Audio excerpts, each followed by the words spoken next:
간단하게 그 결과를 배우분들이랑 같이 알아보고 질문 드리도록 하겠습니다. 먼저 첫 번째 질문으로 네, 비스티보이즈 최고의 댄서는 누구인가요? 라는 질문이 있었어요. 혹시 여기 계신 분들 중에 당연히 나일 것 같다라고 생각하시는 배우분 계신가요?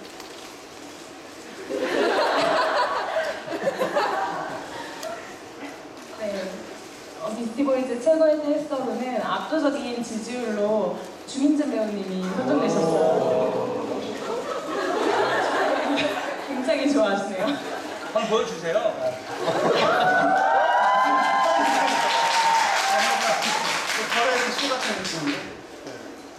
네, 그리고 요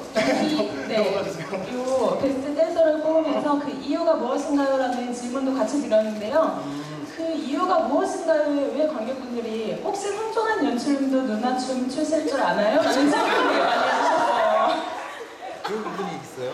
네, 엄청 많은 분들이 그렇게 질문을 주시더라고요. 워스트는 설명 안 했어요? 워스트도 했습니다. 먼저 베스트 댄스신 주민준 배우님과 성종한 연출님 가볍게 누나 같이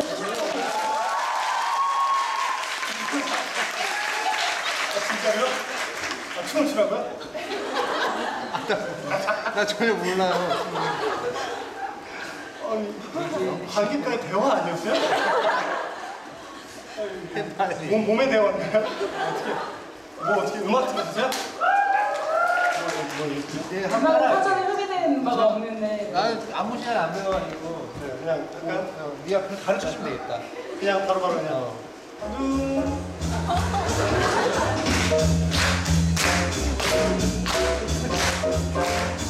너무 당황스러워. 네,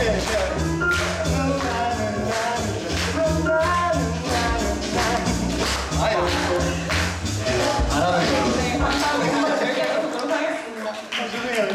이런 게 있는지 전혀 몰랐어요. 대본을 미리 보고 나라고 그랬는데. 네, 죄송합니다. 워스트 댄서 궁금하시죠? 네네, 워스트. 네. 이 중에 계세요. 네, 환하게 웃고 계시는데 저를 쳐다보시면 웃고 계세요. 정민이? 정민이 춤잘 추는 애인데. 되게 잘 추는데. 뮤지컬 캐치 롱텀 터거를 하는. 관객분들에게 오해를 좀 풀어주셨으면 좋겠어요. 워스트 댄서라는 오해. 워스트. 뭐가 문제였을까요? 이 춤 때문에 그런가? 사실 원래 댄서 출신입니다. 한 6년 동안 무용단을 했었는데 술렁거리고 있어. 네, 아니 안 그래도 도영 쌤 그 안무 선생님이 오셔가지고 저번에 끝나고 얘기를 한 번 했는데 그 얘기를 하시더라고요. 야 너 그 뭐 이렇게 춤 뭐 해가지고 뭐 이렇게 너 얘기가 많더라고 그러는 거죠. 이상하다 왜 사람들이 왜 그러지? 정민 춤 잘 추는데 그런가. 아 그렇구나. 뭐 그런가 보네요. 네, 워스트 댄서이자 동시에 정민 배우님은 대치비에서 가장 에이스다운 멤버는 1등으로 꼽히셨어요. 최고의 에이스로도. 워스트가 1등 됐어요. 네. 정말 놀라운 거는 오늘 여기 출연하신 5분들이 1, 2, 3, 4, 5등을 다 하셨어요. 14명의 배우분들 중에서. 제가 이 결과를 보고 굉장히 신기하면서 어떻게 이런 일이 있을 수 있지라고 했더니 저희 사무실에 다른 분들이 그러시더라고요. 이거 투표하신 분들 대부분 오늘 공연을 보러 오신 분들 다 이분들 팬들이시라고 말씀하시더라고요. 네, 여러분들은 오늘 최고의 에이스 5명이 함께하는 공연을 보셨습니다. 죄송합니다. 마지막 설문으로 비스티보이즈 최고의 넘버와 최고의 장면을 꼽는 질문이 있었는데요. 가장 관객분들이 좋아하는 장면으로 관성의 법칙이 뽑혔습니다. 연출님 혹시 공연을 만드시면서 이 장면에 많이 심혈을 기울이셨었나요? 아 여기 네 관성의 법칙 일단은 제가 하고 싶은 말을 많이 할 수 있었고요. 그 넘버 안에서는. 그리고 넘버랑 가사랑 그래도 비교적 잘 붙어있는 넘버라서 좋아하고요. 또 배우분들이 잘 살렸어요. 거기 부분을. 워낙에 아까는 그 장면 끝나고 목을 붙잡고 들어오더라고요. 오늘따라 너무 아프다고 그러면서 네, 그래서 굉장히 열연을 해주시고 또 특히 재현 같은 경우는 새 재현이 또 다 다르잖아요. 그 장면에서 빵을 집어 던지기도 하고 뭐 호두 먹다가 막 하기도 하고 그런 재미들도 있고 저도 보면서 관객 입장에서 굉장히 재밌게 연습장에서도 또 공연장에서도 봐왔고 보는 장면입니다. 네, 감사합니다.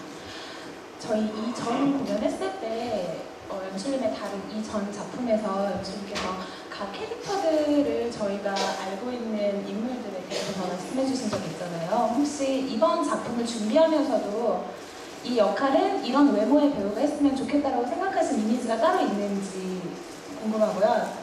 네, 지금 배우들 중에 어떤 배우가 가장 여기에 근접하다고 생각하시는지 궁금합니다.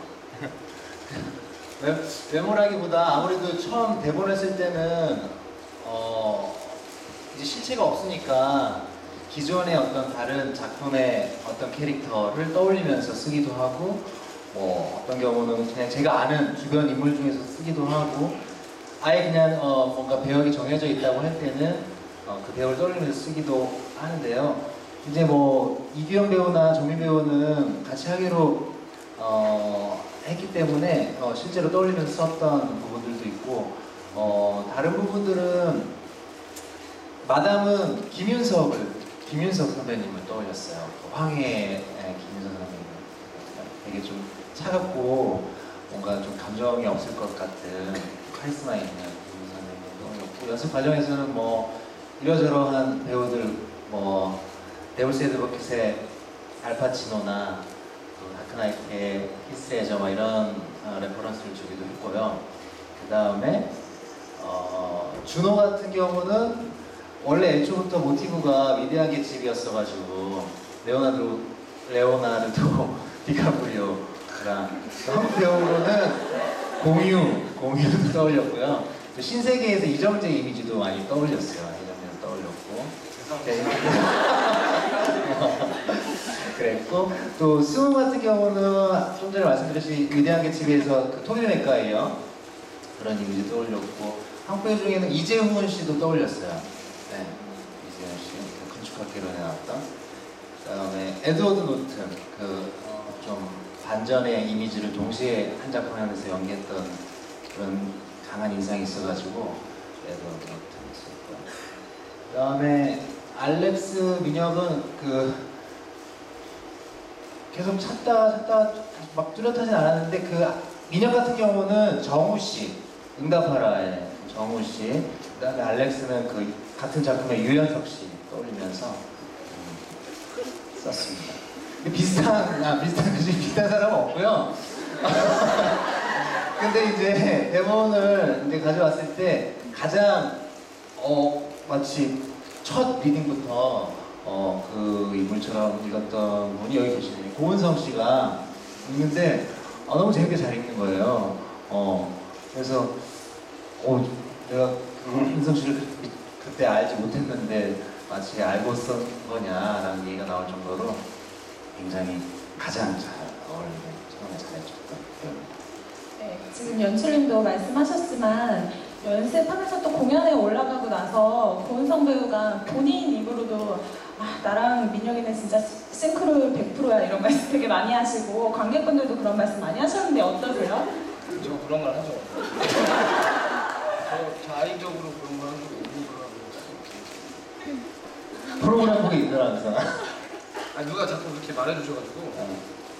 말을 안 하고 옮겨 적어놓는 거지? 그죠. 말은 안 하고. 그런 거였군요. 네.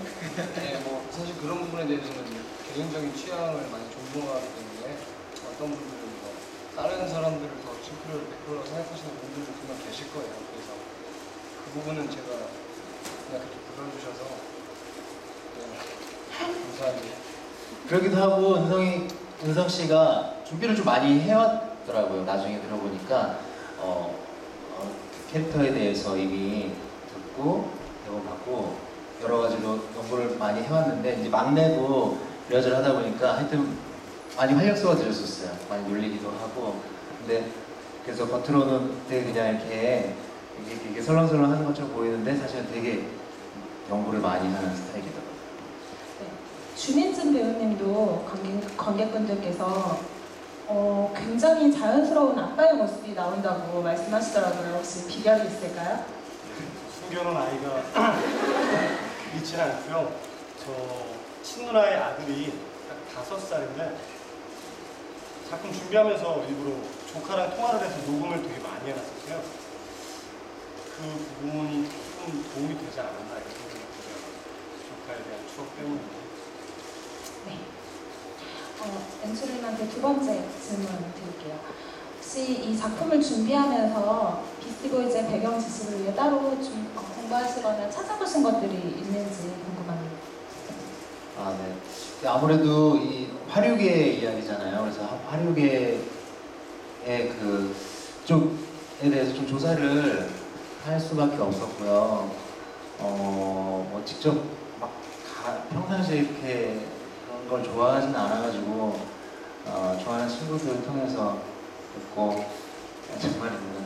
좋아하는 친구들 통해서 듣고 또 뭐 관련 문학들, 서적들 또 영화들 찾아보고 또 뭐 배우들 사이에서도 은성 씨도 뭐 아는 분이 네, 거기 호스트 마담이라고 해가지고 뭐 직접 우리 가서 하루 알바하자 언제든지 와라 막 그런 식으로 적극적으로 이야기가 됐다가 근데 또 좀 있으면 그러면 아니 뭐 상황이 복잡해질 것 같아가지고 안 했던 적이 있었는데 좀 많이 그런 이야기들을 공유해주고 그래서 화류계 이야기를 많이 공유했고요. 아무래도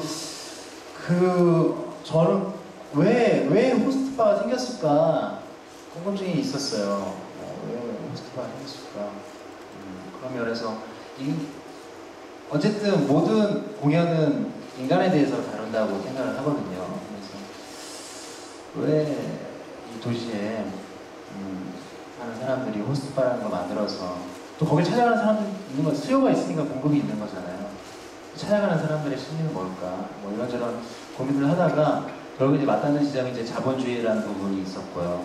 그다음에 욕망이라는 부분이 있어서 그 부분에 대해서 좀 많이 찾아봤어요. 그러니까 인문학적인 접근을 좀 많이 했어요. 그래서 제가 그렇게 사실은 여기 관객석에 앉아 계신 분들이 저보다도 인문학적인 소양이 더 뛰어날 것 같아요. 저는 그렇게 인문학적인 소양이 깊지 않아서 그냥 좀 요새 쉽게 가르쳐 주시는 강신주 씨 책들 이러저러 읽어가면서 인간이란 존재가 참 이성적이지 못하구나 처음 깨달았어요. 저는 되게 인간은 이성의 존재라고 다 어릴 때 배웠거든요.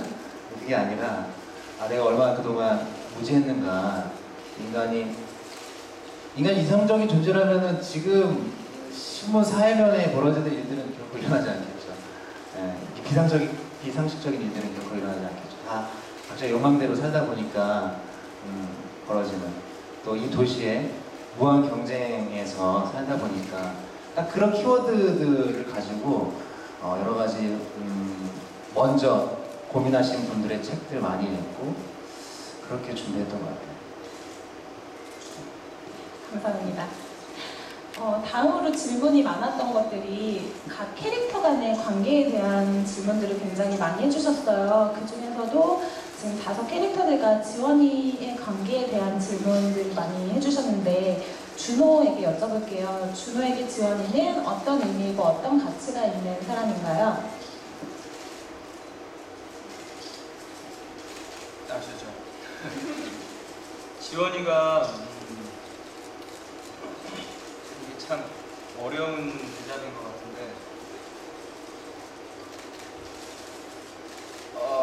한때 그러니까 준호가 살아왔던 과정들이 있었고 그 과정 안에서 인생에 처음으로 맛보는 참 즐거움인데 그 어떤 뭐 처음 짜장면을 어린 친구가 짜장면 먹었을 때 그 짜장면이 세상 제일 맛있다라고 생각하잖아요. 그래서 항상 어렸을 때 그린 짜장면 이런 얘기가 그냥 어떤 그게 대표적인 음식으로 이렇게 자리 잡고 있는데 그런 지원이 그런 존재인 거예요. 준호에게 있어서는 어떤 자기 인생의 삶에 있어서 그래갖고 그 삶에서 지원이라는 존재를 맛봤기 때문에 그 존재에 맞게 너 제일 맛있는 게 뭐야? 짜장면이라고 얘기하는 것처럼 지원이가 필요한 거거든요. 그래서 짜장면을 먹으면 선생님 제일 맛있을 것 같은데 다음날 짜장면 이렇게 어느 날 짜장면 먹을 때 내가 생각하는 그 맛이 아닐 수도 있는 거잖아요. 지원이가 짜장면이라는 확실히 얘기해줘. 탕수육은 뭐야? 배달해줘요 빨리.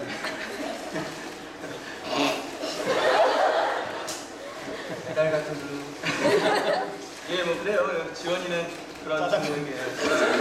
지원이 짜장면입니다. 네. 네, 다음 승우한테 질문 드릴게요. 마담이 승우를 에이스로 지목한 후에 지원의 노래가 흐를 때 보여주는 승우의 연기의 의미에 대해서 질문해 주신 분들 많이 계셨어요. 그 짜장면을 먹기 전에 음미하는 그런 느낌이죠. 배달 왔다고 이제 말하는 거예요. 배를 누르는 거야 도대체? 그게 극 중에 제가 에이스가 되기 전에 이제 지원이한테 초이스를 받아서 술을 한 잔 술을 먹었던. 근데 그때 이제 제가 생각했을 때는 지원이 저한테 이 박스에서 믿을 사람이 없다. 그래서 이 박스에 얼마 되지 않은 저에게 어떤 도와달라고 하는 거라고 생각을 해요. 그리고 그 뒤에 에이스야 이렇게 하고 마담이 나간 후에 지원이 들어오는 거는 지원이 왜 꽃뱀이라 그러고 왜 극중에서도 그런 대사가 나오잖아요. 그래서 사실은 지원이 저를 짜장면이 저를 어떻게 보면 덮치는 약간 그런 거라고 생각을 해요. 그래서 저도 모르게 그 지원에게 당하는 거고 약간은 생각지도 못하게 조금 물들고 이래서 나중에 뭐 마담 공사 치고 모든 사람들을 공사를 치는데 그게 계획된 게 아니라 어떻게 흘러서 이렇게 지원도 있었고 그래서 그게 도움이 되지 않았나 승우 머릿속에서 그렇게 생각을 합니다. 당하는 거예요. 제가 지원을. 사실 이제 거기 장면이 원래 이제 지원과 방 안에 있다가 들어온 이렇게 실시간으로 흐르는 거잖아요.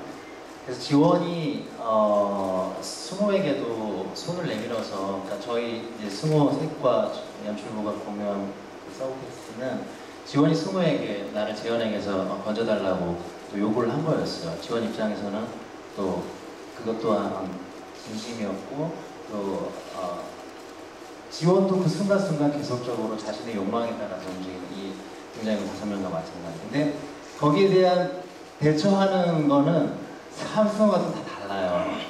저렇게 지휘승우는 또 당하는 쪽이 됐고 또 지호 같은 경우는 자기는 그렇게는 또 못하겠대요. 그래서 또 지호를 또 적극적으로 또 이용하기도 하고 두 승우 같은 경우가 가장 적극적으로 그렇게 하고 그 지호 승우 같은 경우는 순간순간 아주 선택들을 탁탁탁 판단해서 내리는 쪽으로 잡았어요. 그래서 어쨌든 승우로부터 듣는 이야기이기 때문에 세 명의 승우가 캐스트가 다르면 그 선택스까지 달라져서 재밌는 것 같아요. 저번 두 번째 관대 때 제가 이 질문을 드렸다가 약간 관대 분위기가 쌓여졌었어요. 그래서 이 질문을 또 드려야 되는지 되게 고민을 많이 했는데 정말 너무 많은 분들이 궁금해 하셔서 질문 드릴게요. 민혁이에게 질문 드리는 거고요. 민혁에게 마담이란 어떤 존재인지. 민혁에게 마담은 사실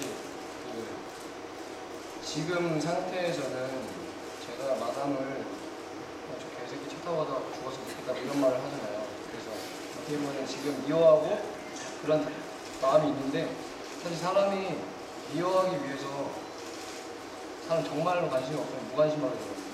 그래서 그 미워하는 거에 기본적으로 사랑이 깔려있다고 제가 생각을 해서 이곳에서 생활도 꽤 했을 테고 재현을 그냥 마냥 싫어하고 그랬을 것 같지는 않고요. 제가 생각했을 때.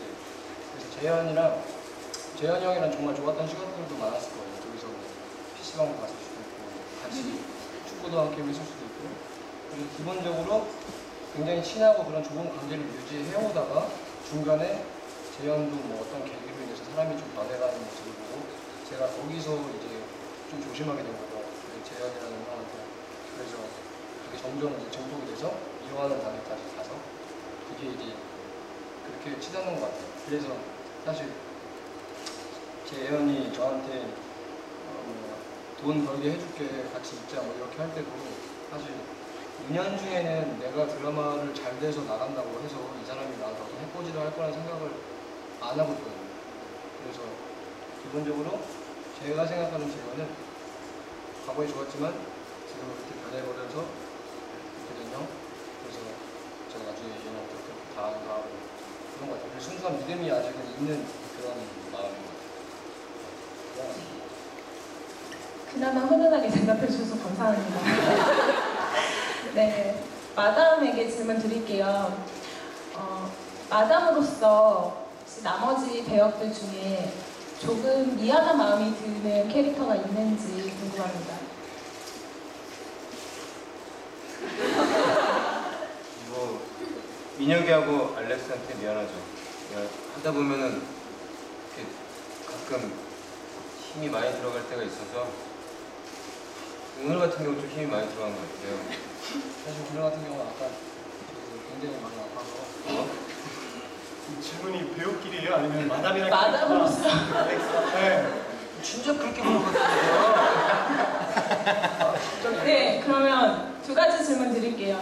배우 이규영으로서 공연 중에 가장 미안한 타 배우와 마담으로서 가장 미안한 캐릭터 두 가지 질문으로 나눠서 드리겠습니다.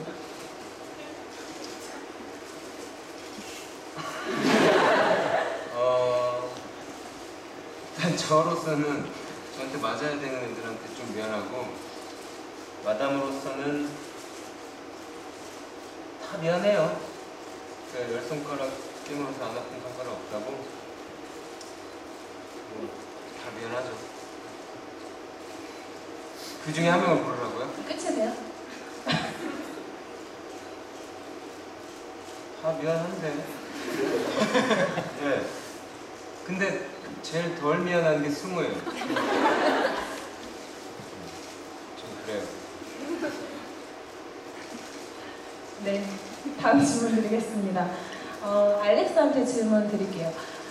다른 직업을 선택할 수도 있었는데 끝까지 개츠비에 남아있었던 이유가 무엇일까요?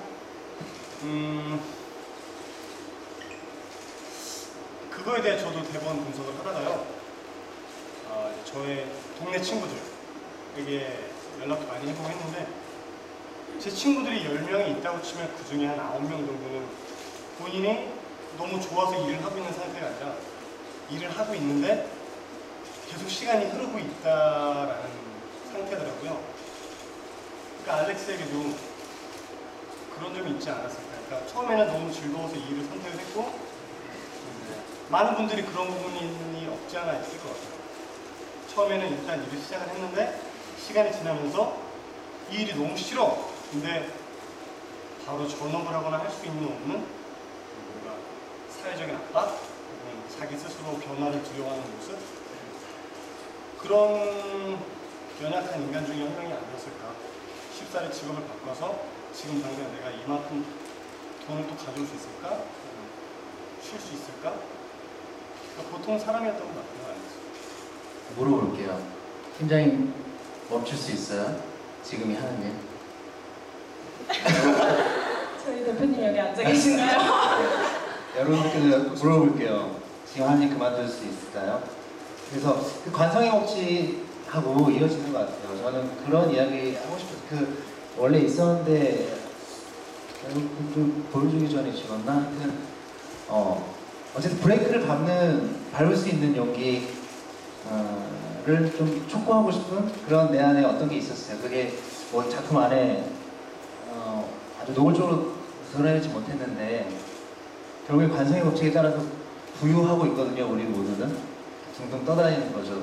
셀파에 이렇게도 가고 저렇게도 가고 온전히 나로서 내 의지대로 살지 못한다는 거죠.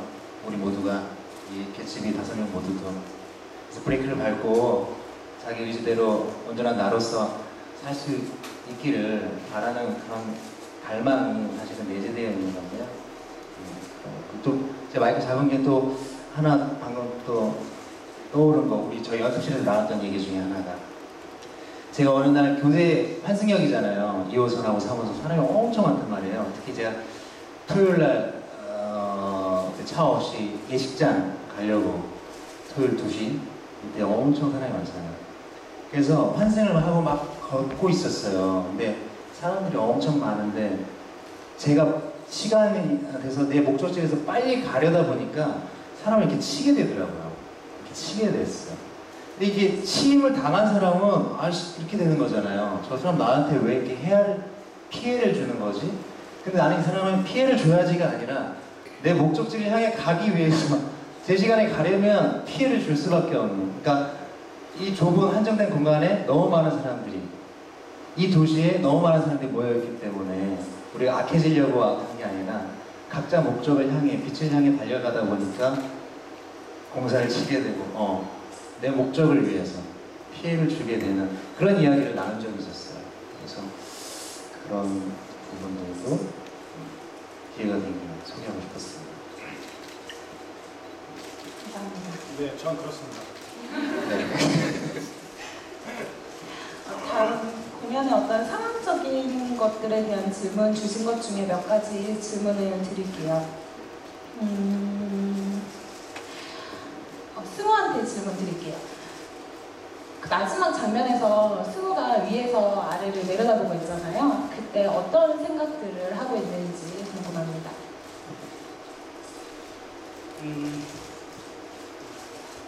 그러니까 준호가 마담을 찌를 때 위에서 승우가 보는 거는 물론 에필로그 볼 때도 마찬가지일 것 같은데 내가 왜 이 자리까지 이렇게 오게 되고 이런 거를 생각을 하고 나조차도 외롭다라고 느끼는 것 같아요. 좀 씁쓸하고. 그리고 에필로그를 볼 때는 이들이 이렇게 밑에 있는 이들이 이렇게 좋았는데 사이가 좋고 이랬는데 난 정말 우리 비스티 보이즈에서 주연 어떤 주제가 사람이 욕망, 이성적인 게 아니라 정말 욕망과 어떤 그런 것 때문에 좋았던 사람들도 서로를 찌르고 죽이고 약간 그렇게 되는 것처럼 되게 씁쓸하면서 그래서 눈물 날 때가 있거든요. 이들한테도 어쨌든 내가 이 자리에 안 왔으면 어떻게 될지 모르는 상황일 거라는 생각도 좀 들고 그래서 사실은 미안하기도 해요. 이 사람들한테. 나도 어떻게 물들다 보니 내가 공사 쳐서 재현을 죽이고 다 되긴 했지만 좀 씁쓸하고 미안하고 저도 외롭고 이렇게 생각합니다. 다음은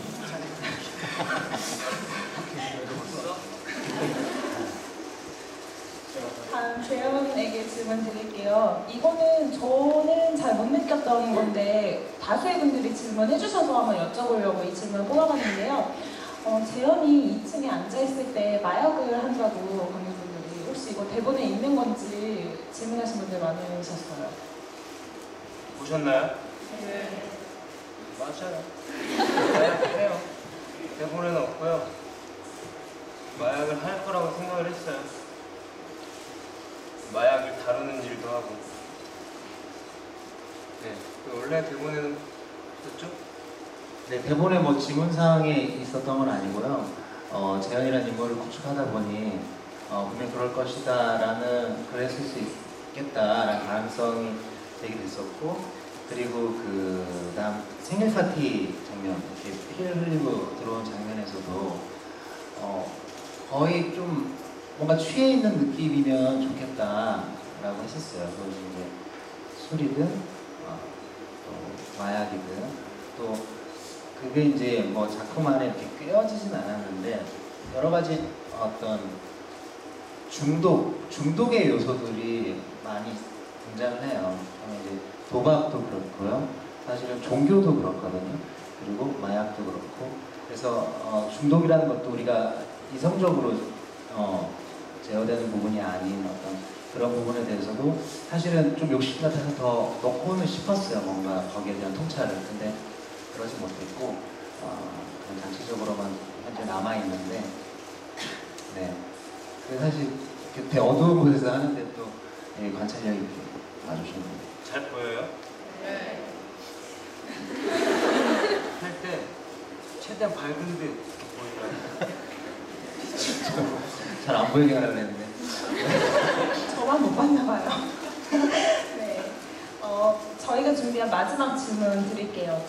준호가 생각하는 준호의 결말은 무엇일까요? 결말이요. 결말은 너무 무궁무진한 것 같은데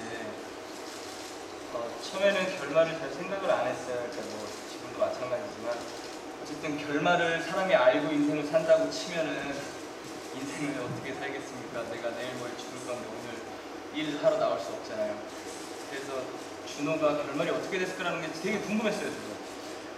얘라는 어떻게 살았을까라는 생각을 했는데 결론을 내리지 말아야겠다는 생각이 들더라고요. 결론을 내리게 되는 순간 그쪽 노선으로만 제가 연기 어떤 걸 잡을 것 같아서 차라리 알고 물론 안 하는 게 이제 배우 역량이기도 한데 굳이 그렇게까지 해서 결말은 우리도 다 모르고 어떻게 됐을지 모르는 걸로 열어놓는 걸로 하는 게 낫겠다라는 생각이 들더라고요. 근데 그렇게 하다 보니까는 뭐 어느 날은 저도 이제 끝나면 오늘은 내가 끝나고 나니까 왠지 오늘은 내가 알렉스 대신 뭔가 이렇게 알렉스를 위해서 하여튼 오늘 알렉스 대신 감옥을 갔겠구나 이런 생각, 그러니까 모든 이 처리를 내가 떠맡았겠구나라는 생각도 들고 어느 날은 또 뭐 숨을 한번 좀 찾아가 볼 것 같다는 생각도 들고 어느 날은 또 엄청 페인인 데에서 있었을 것 같고 어느 날은 또 그냥 그 자리에서 같이 그러고 뭐 어디론가 가서 또 이렇게 뭐 목을 매서 뭐 이렇게 또 죽었을 것 같기도 하고 뭐 그런 것 같은데 제가 내린 결론 중에 하나는 지원을 만났어도 똑같았을 것 같아요. 그거는 제가 내린 결론이에요. 지원을 만나도 변할 건 없다라는 거라. 네, 그건 이제 제가 내린 결론. 끝. 네, 감사합니다. 정말 많은 질문 보내주셨는데 이렇게 몇 가지만 뽑아서 진행을 하는 게 되게 많이 아쉬웠어요.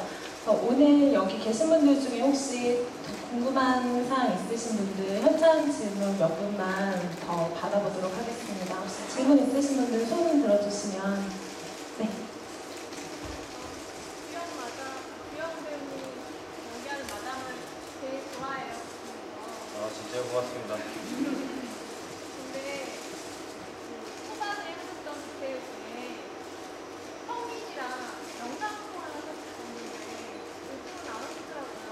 흥민이랑 사이가 멀어졌어요. 네.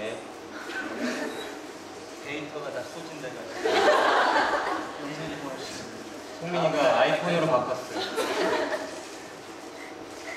별 이유 없어요. 그냥 이렇게도 하고 저렇게도 하고. 성민이가 있다는 걸 느껴요. 흥민아, 굳이 그걸 갖고 오셨어요. 저기 딴 데 가 있는 분이. 지금 저희는 성민이와 함께 하고 있어요. 네. 다른 질문 있으신 분 계신가요? 없으신가요?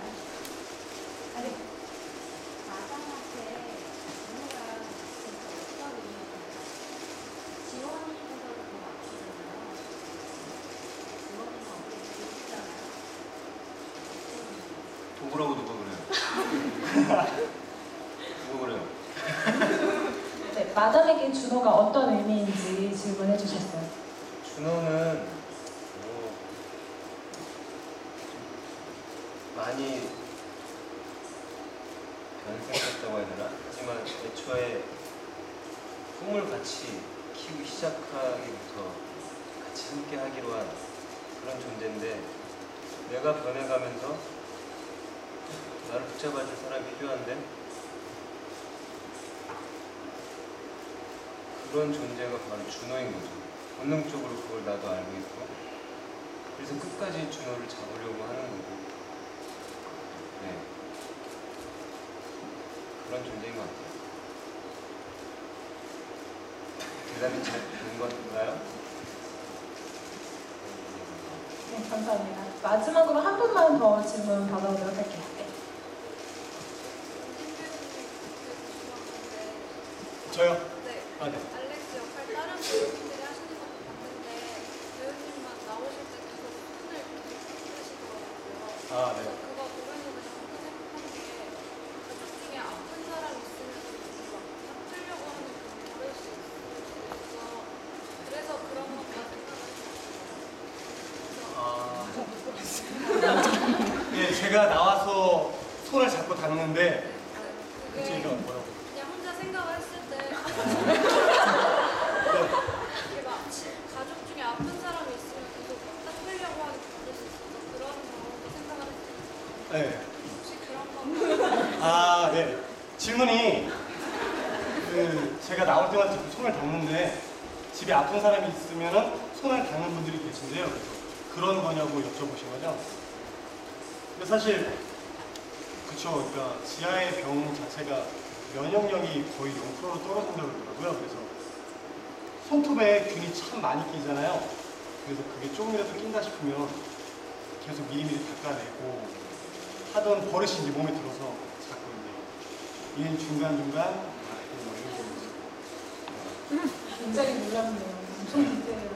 아, 모르셨어요? 아, 네. 몰랐습니다. 잘 몰라. 나 마약하는 것도 모르고 아무것도 모르는 거 같아. 남은 기간 더 열심히 공연을 봐야겠네요. 네. 저거 갖고 나올 때부터 놀래요. 본인의 존재감이.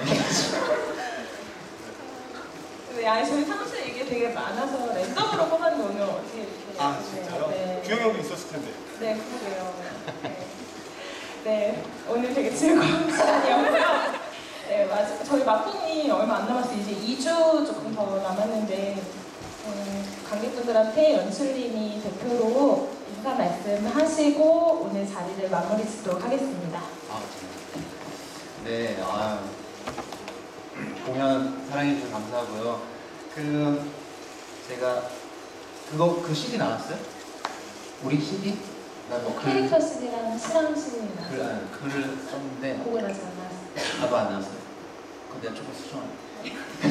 아니, 딴 게 아니고 거기 저는 이제 스페셜 땡스 2를 썼어요. 스페셜 땡스 2, 이재현, 김준호, 알렉스, 강민혁, 이승우, 행복하길 바란다 이렇게 썼는데 이 캐릭터에 대한 애착이 남다른 것 같아요. 다른 작품. 오히려 여기 나온 윤신덕이나 김우진보다도 사실은 저도 뜻밖인데 더 이 인물들의 애착이 가요. 왜냐면 지금 이 도시 어딘가 있을 것만 같은 인물 같아서 그렇거든요. 그리고 나와 멀지 않아서 윤신덕, 김우진 이 훌륭한 분들 보다는 많이 추한 면모들이 있지만 그냥 좀 짠한 게 있어요. 얘네들이 이제 오프닝에서 저 하늘에 닿았을 때 하늘을 꿈꾸지만 굿바이 개츠비 하고 고작 나가봐야 지상 1층이거든요. 그러니까 지하잖아요. 개츠비가. 고작 나가봐야 지하 1층인데 그 1층을 나가려고 막 하늘을 꿈꾸고 이런 그런 것들이 너무 나와 내 갈망과 내 결핍과 이런 거 닮아 있고 그래서 너무 좋아요. 재현, 또 준호, 알렉스, 민혁, 승우 마찬가지로 좋아해 주시는 것 같아서 너무 감사드리고요. 사실 뭐 많은 아쉬움이 부분 큰데 꼭 다시 한번 좀 더 이 친구들의 어떤 삶을 더 관객들에게 더 잘 전달하고 싶은 그런 기회가 있었으면 하는 그런 바람도 있고 어쨌든 굉장히 아쉽고 감사하고 또 다른 꿈을 꾸게 되는 오늘 요즘입니다.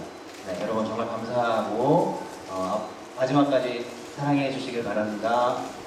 네.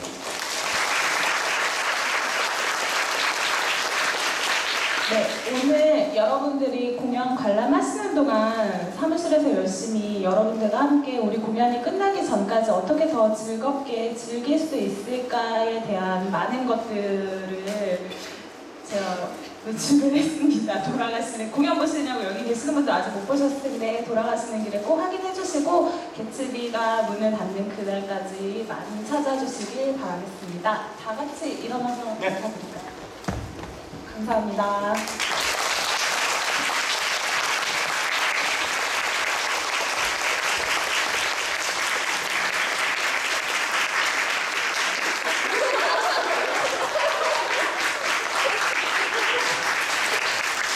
안녕하세요.